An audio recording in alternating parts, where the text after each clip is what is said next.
జనవరి 1 నుండి హోండా కార్ల ధరలు పెరగనున్నాయి. వెంటనే మీకు ఇష్టమైన హోండా కార్ని బుక్ చేసుకుని 1,00,000 వరకు ఆదా పొందండి. నమస్తే, welcome to Suman TV. Hero Vijay Devarakonda Rashmika పెళ్లి చేసుకుని విడిపోతారా? వారిద్దరికి కలిసి ఉండే యోగం లేదా? సెలబ్రిటీల జాతకాలు చెప్తూ పాపులర్ అయిన వేణుస్వామి మరోసారి సంచలన వ్యాఖ్యలు చేశారు. విజయ్ దేవరకొండ రష్మిక వివాహం జరిగి విడిపోతారంటూ చెప్పి బాంబు పేల్చారు. తన దగ్గర పలుమార్లు పూజలు చేసుకున్న రష్మిక జీవితం గురించి వేణుస్వామి ఇలా చెప్పడం చర్చనీయాంశమైంది.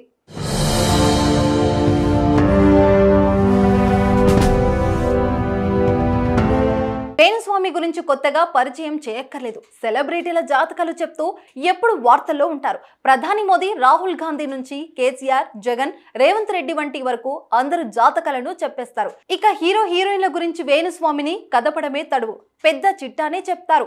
సమంత, నాగ చైతన్యలు వివాహక జీవితం అంత సావిగా సాగదని ఆయన చెప్పినప్పటి నుండి తెలుగు రాష్ట్రాల్లో బాగా పాపులర్ అయిపోయారు.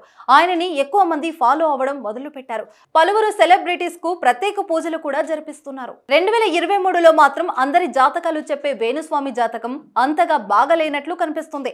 వేణుస్వామి చెప్పింది ఏది జరగకపోవడంతో ఆయన ట్రోలింగ్ కు గురయ్యారు. ప్రభాస్ ఆది పురుష సినిమా ముందే ఫ్లాప్ అవుతుందని వేణుస్వామి చెప్పడంతో ఆయన రేంజ్ ఒక్కసారిగా పెరిగిపోయింది. అయితే సలార్ సినిమా విషయంలో వేణుస్వామి లెక్కలు మాత్రం తప్పాయి. ప్రభాస్ కు మరో హిట్ దొరకదని చెప్పి పప్పులో కాలేశారు. రీసెంట్ గా వచ్చిన సలార్ సంచలనం సృష్టించడంతో వేణుస్వామి వ్యాఖ్యలపై సోషల్ మీడియాలో ప్రభాస్ ఫ్యాన్స్ ఫైర్ అవుతున్నారు. మరోవైపు తెలంగాణలో కేసీఆర్ మరోసారి సీఎం అవుతారని చెప్పారు. కానీ కాంగ్రెస్ పార్టీ విజయాన్ని సాధించి రేవంత్ రెడ్డి సీఎం అయ్యారు. రేవంత్ రెడ్డి జన్మలో సీఎం కాలేరని వేణుస్వామి చెప్పడంతో మరోసారి అతనిని నెటిజన్లు ఆడేసుకుంటున్నారు. తాజాగా విజయ్ దేవరకొండ రష్మికపై వేణు కామెంట్స్ వైరల్ అవుతున్నాయి. విజయ్ దేవరకొండ రష్మిక పెళ్లి చేసుకుంటారని, కానీ కొన్ని రోజుల తర్వాత విడాకులు తీసుకుంటారని జాతకం చెప్పారు.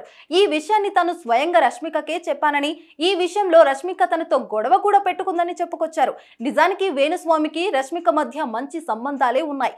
ఆమె వేణుస్వామితో పలుమార్లు ప్రత్యేక పూజలు జరిపించారు. వేణుస్వామితో పూజలు చేయించుకున్న తర్వాతే స్టార్ హీరోయిన్ అయిందనే నమ్మకం ఉండడంతో ఆయన్ని ఇంటికి పిలిపించి పూజలు చేయించారు. అలాంటి రష్మిక జాతకంపై వేణుస్వామి వ్యాఖ్యలు వైరల్ అవుతున్నాయి.